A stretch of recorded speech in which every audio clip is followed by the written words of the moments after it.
जमशेदपुर के blue scope company के संवेदक सिग्नोड इंडिया लिमिटेड के द्वारा विगत दिनों प्रफुल्ल कुंभकार नामक मजदूर को कार्य से निष्कासित कर दिया गया था।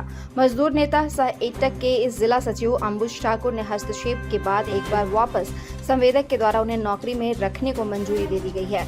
मजदूर नेता अंबुज ठाकुर मजदूर को उनका हक दिलवाने हेतु कई महीनों से उप श्रमायुक्त के पास गुहार लगाए थे। शुक्रवार को एक बार फिर से उप श्रमायुक्त कार्यालय में वार्ता संपन्न हुई, जिसमें संवेदक के द्वारा मजदूर प्रफुल्ल कुंभकार को वापस नौकरी दिए जाने की मांग को मान ली गई है। एटक के जिले सचिव अंबुज ठाकुर ने इसे दोनों पक्ष के परस्पर बेहतर तालमेल का नतीजा बताया। साथ ही मजदूर की नौकरी वापसी पर अपनी खुशी भी जाहिर की।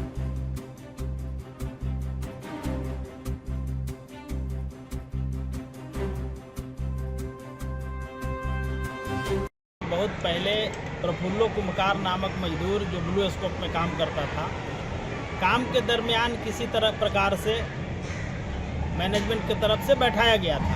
हमने रिक्वेस्ट का आवेदन दिया था, चूँकि मजदूर है, इस महंगाई के दौर में जाएगा कहाँ, और प्रबंधन पक्ष के लोग उस पर पहल करते हुए आज इन्होंने अपनी दरिया दिल्ली दिखाया है और इन्होंने कहा है कि उस मजदूर को हम टिन प्लेट या ISW कंपनी में कहीं भी हम उसको स्थापित करेंगे और अगली तिथि 19 तारीख को निर्धारित की गई है। उसमें उम्मीद है हमारा कि प्रबंधन पक्ष के लोग और हम लोग दोनों मिल करके बैठ करके और समस्या का समाधान कर लेंगे। कितनी बड़ी जीत मानते हैं इस बात? ये दोनों पक्ष के लिए जीत है, प्रबंधन के लिए भी जीत है, हमारे लिए भी जीत है, इसलिए कि दोनों पक्ष के लोग बैठे हैं तभी ये समझौता हुआ है।